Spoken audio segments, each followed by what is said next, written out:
അപ്പൊ എന്തായിരിക്കും അന്നത്തെ ഒരു മൂഡ്? ആ സിനിമയെ പറ്റി അത് എനിക്ക് സംസാരിക്കാനുള്ള റൈറ്റ്സ് ഇല്ല, കാരണം LJP ഇടിക്കും. എന്റെ ക്ലോസ് ഫ്രണ്ടാ. അതെ, എന്നെ ക്ലോസ് ചെയ്യാനായിട്ട് അവതരിച്ച ഫ്രണ്ട്. ആകെ ഞാൻ അതിനകത്ത് എന്റെ ഒരു എക്സൈറ്റ്മെന്റ് ഇതാണ്. ആ സിനിമ കളിക്കുന്ന ആദ്യത്തെ ഷോ ഞാൻ തിയേറ്ററിനകത്തില്ലാതെ പുറത്തുനിന്ന് കാണാന്ന് വിചാരിക്കും. എന്താ സാർ കോട്ടുണ്ടായി ഒരു കോറിഡോറിൽ നിൽക്കുന്നത്? അകത്ത് ഭയങ്കര ചൂട്.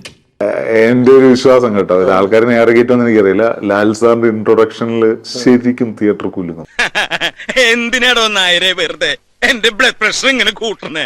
തിയേറ്ററിൽ ആ ടൈപ്പ് ഇൻട്രൊഡക്ഷൻ ആണ്. ശരിക്കും നമ്മൾ വെളിയിൽ നോക്കിയാൽ ശരിക്കും തിയേറ്റർ കുലുങ്ങും. ഭയങ്കരം തന്നെ. ആ രീതിയിലായിരിക്കും ലാൽ സാറിന്റെ ഇൻട്രോ.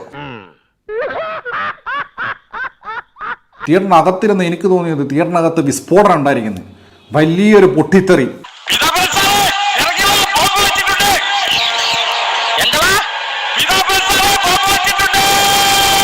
ആ പൊട്ടിത്തെറി കാരണം ചിലപ്പോൾ തിയേറ്റർ കുലുങ്ങും എന്നായിരിക്കും ഇദ്ദേഹം ചിലപ്പോൾ ഉദ്ദേശിച്ചത്, ടിനു പാപ്പച്ചൻ.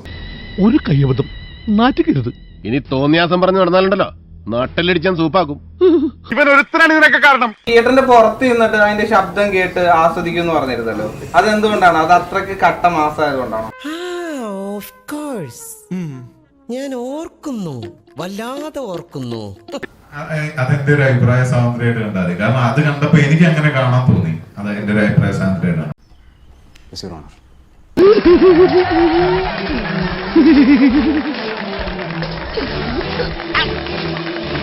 ആ